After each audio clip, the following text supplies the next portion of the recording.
And welcome back to 101 East. Still with us from Bangkok to discuss ASEAN and the plight of the Rohingya boat people is political analyst Dr. Thitinan Pongsudhirak. Here in Kuala Lumpur, Bun Negara, associate editor of the Star newspaper, and on the phone in Michigan is Dr. Surin Pitsuwan. He's the ASEAN Secretary General.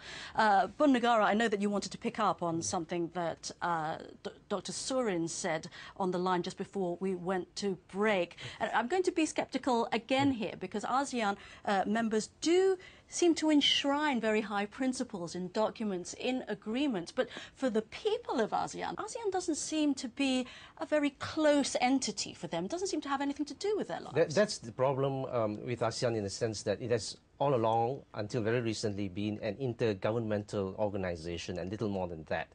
After as many as 3 decades, only in the 1990s did we see the business economic element coming in and more social element coming in. I think that's long overdue. But at the same time, I think there is reason for hope with the Charter now, in that there is more than just the humanitarian interest in helping refugees like the Rohingyas, because with mass refugee inflows into member governments and member countries of ASEAN, you have problems of demographics, of resources, and even of security. So I think in these terms, shared interests, there is a greater priority now to actually stem such problems as refugee outflows from originating countries. Well, we'll see. Dr. Thitinan, do you sense the same trend towards wanting to resolve these issues of migrant populations? Because, I mean, even though the Charter's in place, you still have the same members. And people often talk about the divide between the old founding members of ASEAN and the newer, poorer members, Myanmar, Laos, Cambodia.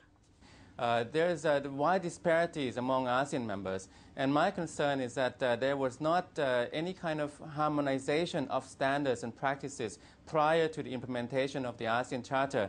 Now, the Charter is in place. It holds some promise if it can be followed and enforced. There's an attempt now to make ASEAN into a real community based on 3 pillars. And there's also a latest effort over the last few years to make it a people-centered ASEAN. This is going to involve the civil society, the peoples of ASEAN members. And this is a promising new direction for ASEAN, because if the people of ASEAN get to push their government to make their governments more accountable, and they get to know each other more, they could push ASEAN and propel it into some kind of a integrated entity. But we're a long way from that. The challenges are overwhelming and they're multiplying. So the enforcement has to be immediate. It has to be seen as effective. Otherwise, the Charter may end up like a farce. Let's turn to Dr. Surin. You are in touch with member governments all the time. And I want to ask you if there have been specific instances in your experience where there has been a willingness by member governments to say that when host governments of migrant workers fail to protect their rights, there is a willingness for ASEAN to specifically step in. In the age of globalization, in the age of integration, each other's problems could become the regional problem. So we can no longer hold that principle of non-interference as absolute. There must be an area and a room for give and take. Yes. Leaders are talking to each other more. Leaders raise issues between each others more. And I don't see why they cannot become more open and more candid about these issues, because all affect the rest of them and affect the image of ASEAN in general.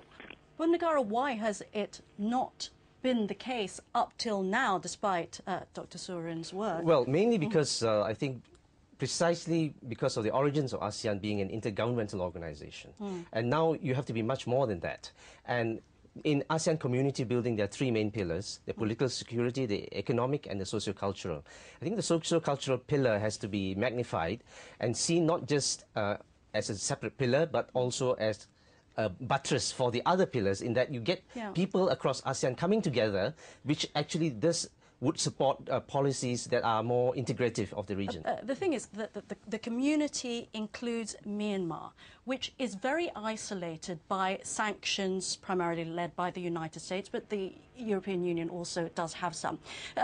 Dr. Titinan, ASEAN has taken up a policy called constructive engagement with Myanmar, but has it really been constructive engagement? And how much do you think ASEAN policy is affected by the US push to isolate the government there? Constructive engagement, as such, I think has run its course a long time ago. It has not prompted and promoted the changes that were envisaged. At the same time, with the ASEAN Charter now, the codification of the norms and some progress in that direction, I think the constructive engagement could be tailored and refit into a new mode. And I think that if there is a new leadership in Myanmar, there could be some promise. Again, this is the albatross, the key litmus test for ASEAN, the Myanmar problem. So if we can overcome the Myanmar question, I think that the road ahead is much clearer. I think we should not expect ASEAN to do too much. The Charter generates a lot of expectations, but on the ground, in reality, ASEAN will achieve much less, but at least still significant, but less than expectations raised by the Charter. All right, again, let's be specific. You, Surin Pitsawan, are going to be holding the results of a report on the post-Nagas reconstruction. This is kind of unprecedented, isn't it? The work that has been done with the Myanmar government, ASEAN and the United Nations. Can you give us an idea of how that has gone?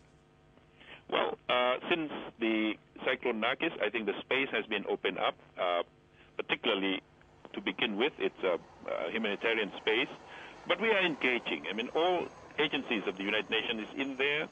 Countries and governments that used to stay out are there for humanitarian reasons, and we want to continue, we want to contribute, we want to engage.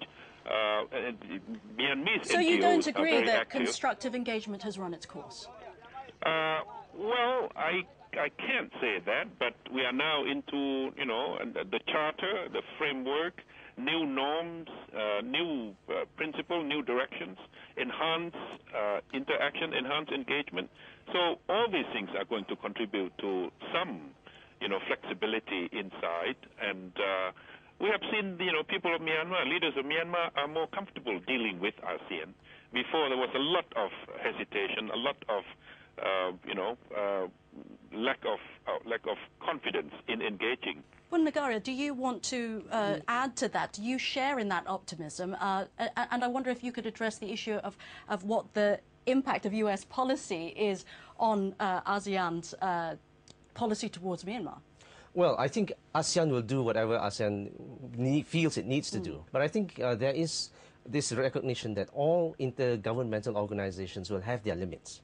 And we, in the case of ASEAN and the Charter, we do not need to just depend on ASEAN and the Charter, because there are areas for non-state actors like NGOs to actually get in on the act. Because in the Charter itself, in Article 16, there is provision for non-state organizations within ASEAN to work on issues and then work together with the ASEAN to push the process of integration and opening further. A final word to you, Dr. Titinan, in Bangkok. Do you think, let's speak specifically about Thailand, the Thai government is willing to let in these non-state players in the way that Bun Negara has described? ASEAN has made progress in the past, and it will make progress in the future. That progress has been incremental, however, and the challenge is twofold, I think.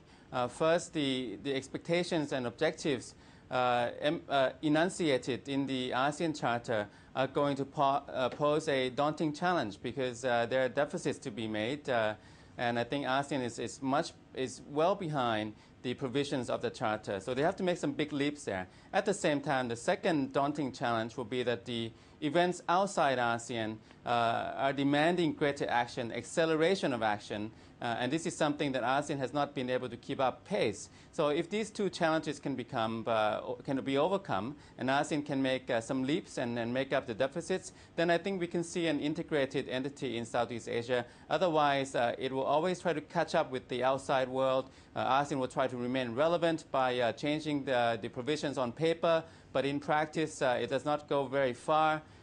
This is the ultimate test now for ASEAN with the charter in place.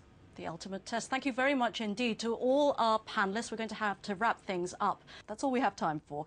Until next time, from all of us at 101 East, it's goodbye.